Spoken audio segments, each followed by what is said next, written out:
ಯಾರು ಇಲ್ಲ, ಬನ್ನಿ.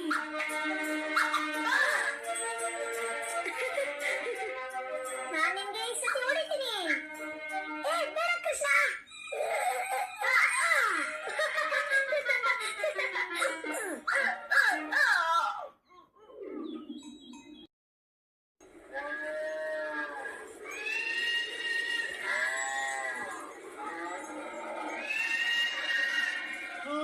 ನೋಡಿ ದುಷ್ಟ ಬಕಾಸುರ. ಹೌದು, ನಾನು ನನ್ನ ಆಹಾರಕ್ಕೋಸ್ಕರ ಬಂದಿದ್ದೀನಿ. ಆಹಾರ ಬೇಕು.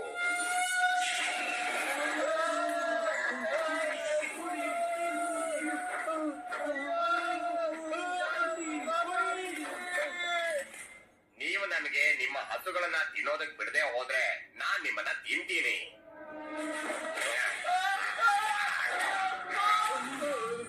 ನನ್ನ ಆಹಾರನ ಈ ರೀತಿ ಮಾಡೋದಕ್ಕೆ ಎಷ್ಟು ಧೈರ್ಯ?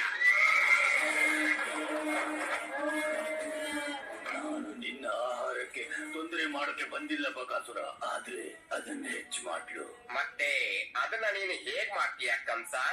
ಈಗ ನೀನು ಹಸುಗಳಿಗೆ ಹೆದರಿಸಿದ್ದೀಯಲ್ಲ. ನಾನು ನಿನಗೆ ಇಡೀ ಪ್ರಪಂಚದಲ್ಲೇ ಸಿಗದೆ ಇರುವಷ್ಟು ರುಚಿಯಾದ ಆಹಾರ ಕೊಡ್ತೀನಿ. ನನ್ನ ಸಾವಿನ ದೇವತೆ.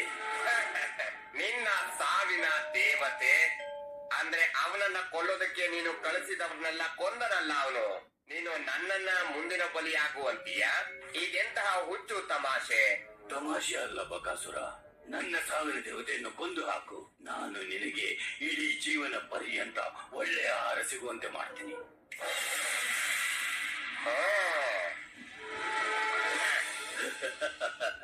ನನ್ನ ಸಾವಿನ ದೇವತೆಯನ್ನು ನಾಶ ಮಾಡು ಬಕಾಸುರ, ನಂತರ ನೀನು ತಿನ್ನಬಹುದು. ಸರಿ, ಹಾಗಾದ್ರೆ ನಾನ್ ನಿನ್ನ ಮಾತುಗಳನ್ನ ಒಪ್ತೀನಿ. ಈ ದಿನ ಮುಗಿಯುವುದರೊಳಗೆ ನಿನ್ನ ದೇವತೆ ಸತ್ತಿರ್ತಾನೆ.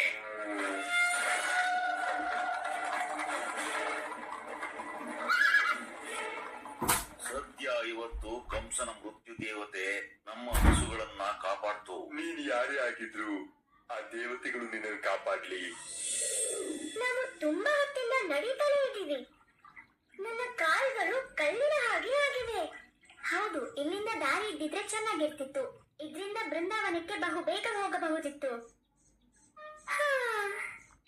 ಈ ನೀರು ಎಷ್ಟು ತಂಪಾಗಿದೆ. ನನಗೇನೋ ಹೊಡಿತು. ನೀನ್ ಯಾರೇ ಆಗಿದ್ರು ಈ ಕೂಡಲೇ ಇದನ್ನ ನಿಲ್ಸು ಅಂತ ಹೇಳ್ತಾ ಇದ್ದೀನಿ. ಬೇಡ, ನಿಲ್ಸಿ, ನಿಲ್ಸಿ. ಚೆಂಡನ್ನು ಎಸಿತಾ ಇದ್ದೀವಿ. ನಾವ್ ಇಲ್ಲಿ ಕೂತಿರೋದ್ರಿಂದ ನಿನ್ಗೆ ಹೊಡೆಯಕ್ಕಾಗಲ್ಲ.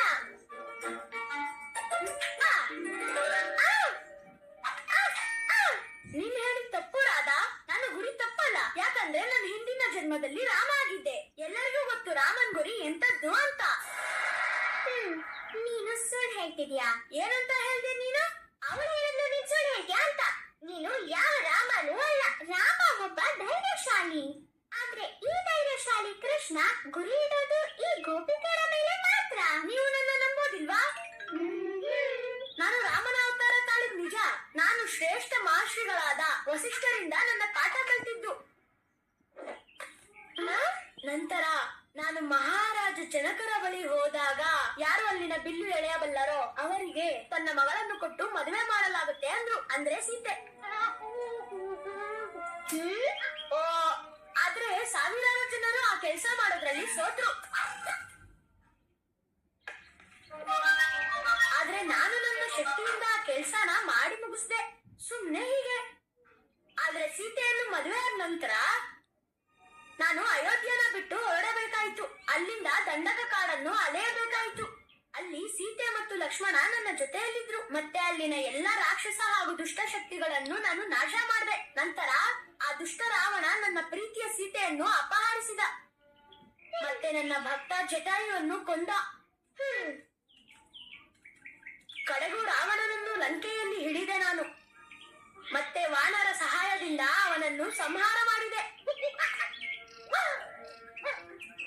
ನಂತರ ನನ್ನ ರಾಜ್ಯ ಅಯೋಧ್ಯೆಗೆ ಮರಳಿದೆ. ಅಲ್ಲಿ ರಾಜನಾಗಿದ್ದೆ.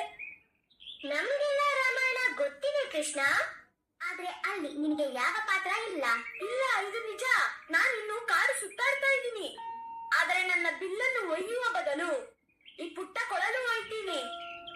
ನಾನು ನನ್ನ ಬಿಲ್ಲು ಬಾಣಗಳಿಂದ ಭಯ ಭೀತಿ ಉಂಟು ಮಾಡುವ ಬದಲು ಸುತ್ತಮುತ್ತಲೂ ನನ್ನ ಸಿಹಿಯಾದ ಸಂಗೀತದಿಂದ ಮನಮೋಹಕಗೊಳಿಸುತ್ತೇನೆ.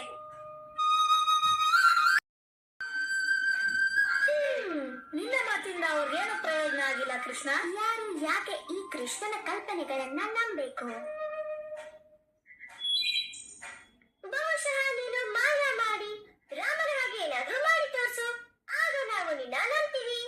ಈಗ ನೀನು ಈ ನದಿಯಿಂದ ಬೃಂದಾವನಕ್ಕೆ ಸೇತುವೆಯನ್ನ ಮಾಡಿದ್ರೆ, ಅಂದ್ರೆ ತನ್ನ ವಾನರ ಸೈನ್ಯದೊಂದಿಗೆ ರಾಮ ಲಂಕೆಗೆ ಮಾಡಿದ ಹಾಗೆ, ಆಗ ಬಹುಶಃ ನಿನ್ನನ್ನ ನಂಬಬಹುದು.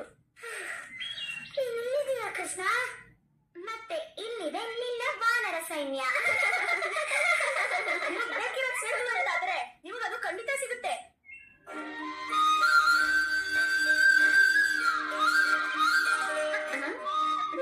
ನನಗನ್ಸುತ್ತೆ ನಿನಗೆ ದಾದಿನೋಡೋದಕ್ಕಿಂತ ಹೆಚ್ಚಾಗಿ ಏನಾದ್ರೂ ಬೇಕಾಗಬಹುದು.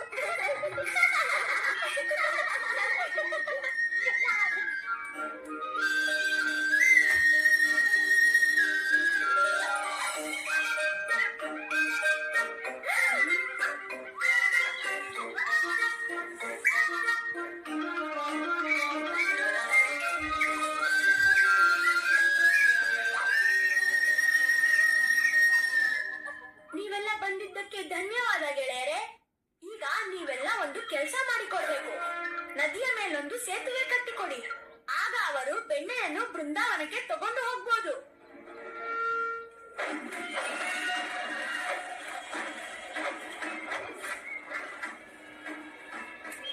ಕಂಸನ ಸಾವಿನ ದೇವತೆ ಇಲ್ಲೇ ಹತ್ರ ಇದ್ದಾನೆ ನನಗೆ ಅನಿಸ್ತಾ ಇದೆ.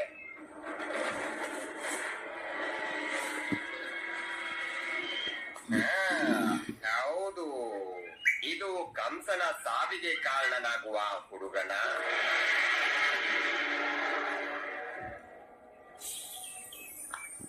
ಇರ್ಲಿ, ನಾನು ಕಂಸ ಹೇಳಿದ ಕೆಲಸ ಮುಗಿಸಿದ್ರೆ ಇವನು ನನಗೆ ಆಹಾರ ಆಗ್ತಾನೆ.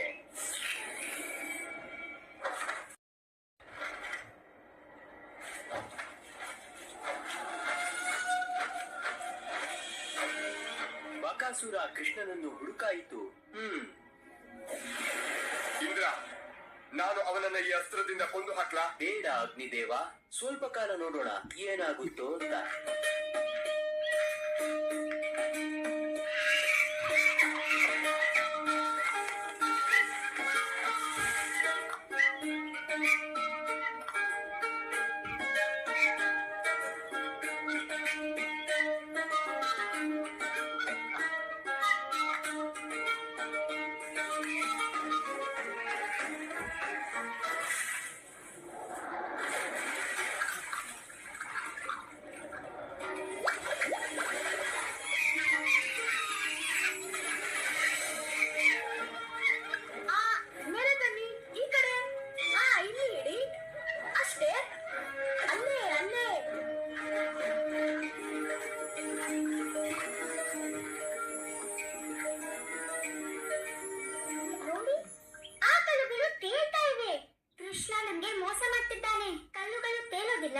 ಇದು ಮೋಸನೇ ಇರ್ಬೇಕು.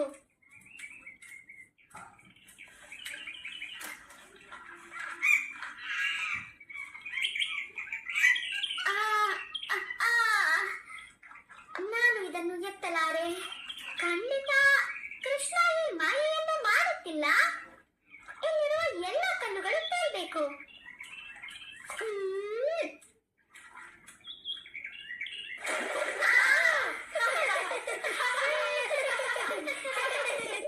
ನೀವು ನನಗೆ ಸಹಾಯ ಮಾಡದೆ